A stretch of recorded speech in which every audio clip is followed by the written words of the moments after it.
Det er mandag i dag, og jeg er på hjemmetræneren lige nu. Jeg skal køre en test i morgen. Klassisk FTP-test, 20 minutter. Jeg tænkte lige, at jeg vil lave sådan en klassisk benåbner her dagen før. Så det er det, vi er i gang med nu, nede i kælderen på hjemmetræneren. Og så kører vi en lille times tid. Så kører vi et par enkelte intervaller, og så er vi klar til i morgen.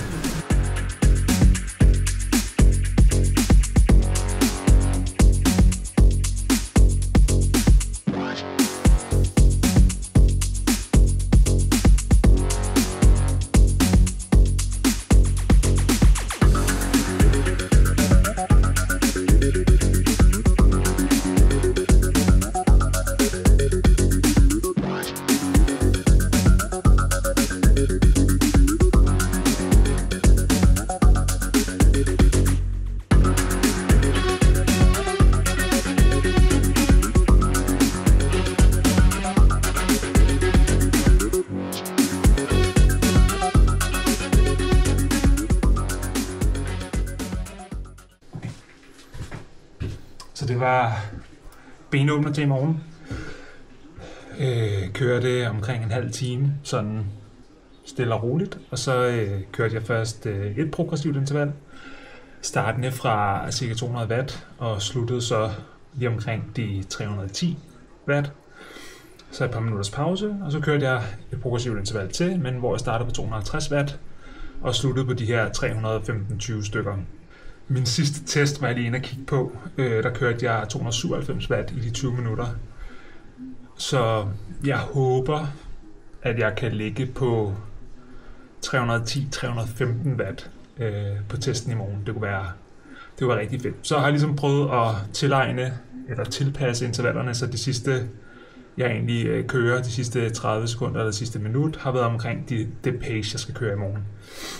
Så en lille pause igen. Og så kørte jeg et par antrit, sådan 6-8 sekunder. Ikke fuld 100% fuld gas, men sådan noget 70-80%, for egentlig bare lige at få aktiveret musklerne. Og så egentlig bare trille af derefter. Så det var en god lille time. Dejligt varmt. Kunne sagtens have kørt udenfor, men situationen er den, at jeg er alene hjemme med ungerne i dag. Så, og de er ikke gamle nok til at være alene hjemme i en time, så jeg hopper ned i kælderen, mens de sidder oppe i stuen og hygger. Så det er klar nu, og nu står den på aftensmad til ungerne og sådan, og så vender vi tilbage i morgen, hvor det er stor testdag, hvor vi håber, at alting det bare spiller til en helt stor guldmedalje.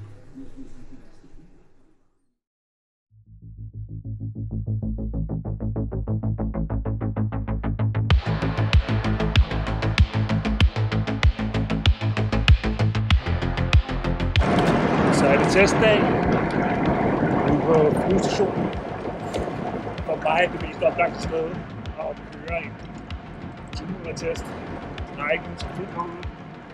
Der er minimalt sving, så der er ikke rigtig noget, der forstyrrer en, når man skal ligge og grave igennem 2 minutter. Let opvarmning, og så er planen egentlig at køre lidt AI-opvarmning egentlig. Jeg prøvede at spørge ChatGPT om en god opvarmning til en 20-minutters test, og den spyttede stille og roligt til at starte med. Kører et progressivt interval, starter i zone 2 og slutter i lav zone 4, og kører så 3 gange 1 minut med 1 minuts hvile imellem, hvor man ligger på race pace. Så foreslog den egentlig, at man skulle køre et 5 minutters interval bagefter, hvor man ligger sådan noget 95%. Det springer vi. Det var så frivilligt, så det springer vi over i dag, og så ellers bare gå til den. Så det prøver vi af her i dag. Målsætningen for testen, det er egentlig at være bedre end sidste gang. Sidste gang kørte jeg 297 watt i de her 20 minutter. Jeg vil virkelig gerne op på 315 watt, fordi jeg er lige derovre i hvert fald, så jeg kommer over de 300 watt i FTP. Nu vil vi se, benene er lidt svære at læse i dag, synes jeg. som ligger i at fornemme, om de er gode eller dårlige. Og har haft den sidste uges tid været lidt ramt af lidt sygdom, og også haft lidt tandpine, som jeg ikke rigtig ved, hvor meget spiller ind i dag. Men nu må vi se. Jeg er i hvert fald mentalt klar til at skulle lyve i de her 20 minutter. Så lad os starte med den opvarmning stille og roligt. Og så må vi i gang med selvbetesten efterfølgende.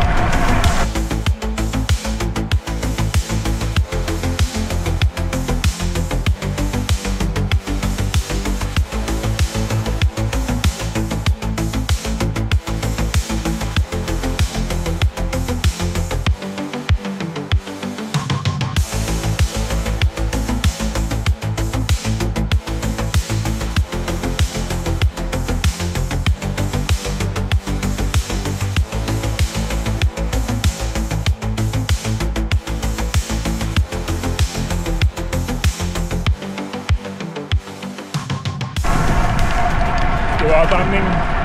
Jeg valgte også lige at køre 80% sprinter ind til lige at få det sidste åbnet op. Egentlig en ret fin opvarmning. Spændt på at se, hvad det her output bliver. Det vil blive fuld af fisk. Men nu triller jeg lige lidt af. Kører en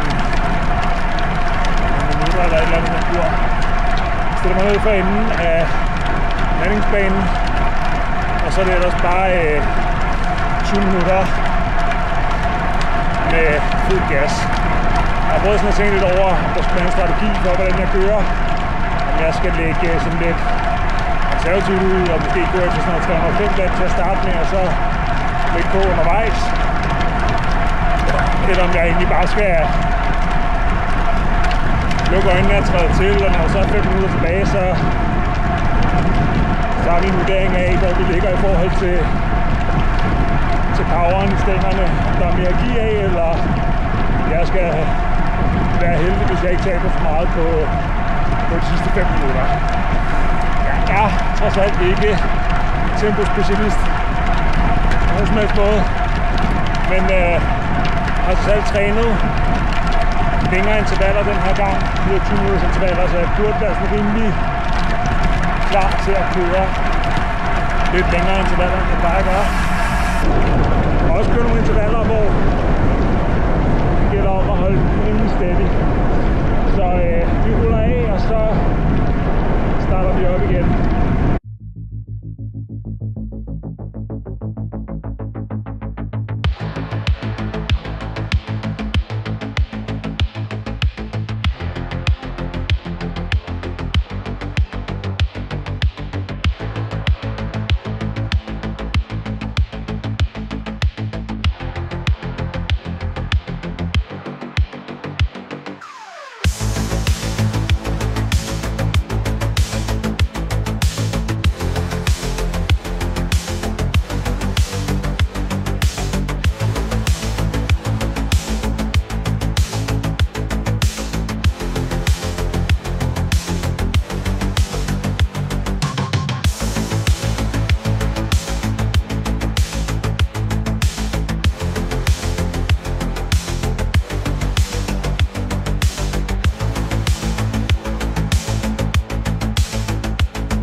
Fuck, den var lød.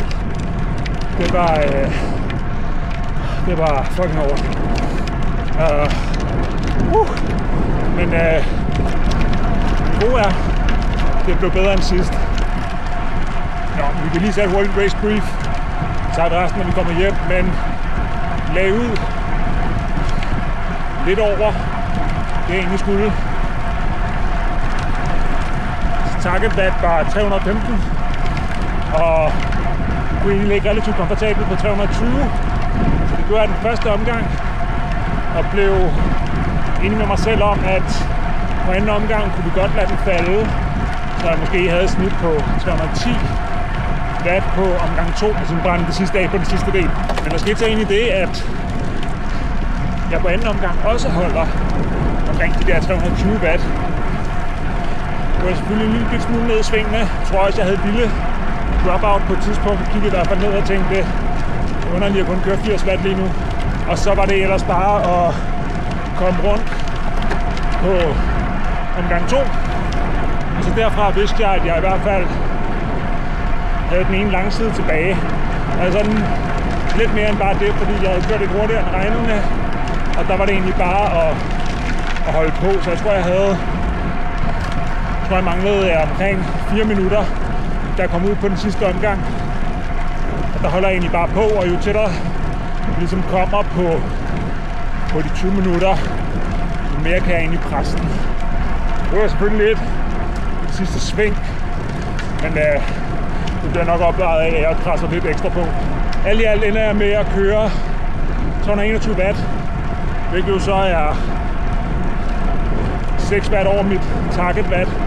Så det er jeg hysterisk tilfreds med. Den havde jeg ikke lige set komme. Ikke at den skulle være så meget bedre. Jeg tror måske faktisk, at 315 havde været lidt optimistisk. Så lige at smække 6 watt oveni, det er euforisk. Så nu triller vi hjem af og kigger på det.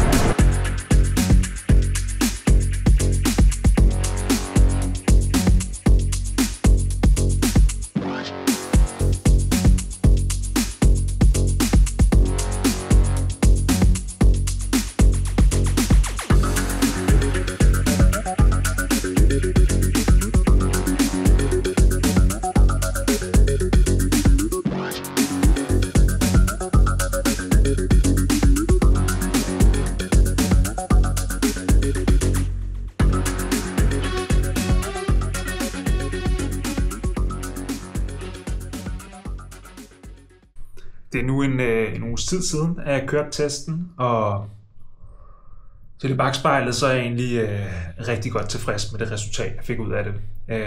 Som sagt, en FTP lige omkring de 305 watt, en klar forbedring i forhold til tidligere, og egentlig et output, jeg er super godt tilfreds med. Efter at kigge lidt i data og sådan noget, så kan jeg se, at der er et lille drop-out på et tidspunkt på 8 sekunder eller sådan noget, hvor den ikke rigtig registrerer noget, men jeg tænker egentlig ikke, at det gør den store forskel. Jeg prøvede sådan lige hurtigt at lave sådan en beregning på, hvad det egentlig betød, og hvis jeg nu havde fortsat med de samme antal watt, som jeg kører i snit og sådan noget, hvad det så egentlig havde betydet. Og det gav lige et par ekstra watt, men altså igen, det er ikke et spørgsmål om, at jeg lige pludselig havde kørt 10 eller 15 watt mere, end det jeg nu engang gjorde. Som sagt, pacer den første omgang rigtig, rigtig fint. Falder faktisk en lille bit smule på omgang nummer 2 med noget af sådan 4-5 watt i forhold til det snit. Og så ligger jeg til gengæld over på det sidste. Så alt i alt en fin pacing-strategi fra min side af. Der er som sagt gået en lille uges tid, så jeg også begyndt at træne i de zoner nu, og det føles egentlig ret godt. Så alt i alt er jeg super tilfreds med det. Så tak fordi I kiggede med. Like og subscribe og alt muligt andet. Kommenter gerne, hvis der er noget, I er nysgerrige på. Om ikke andet, så ses vi på et senere tidspunkt. Hej.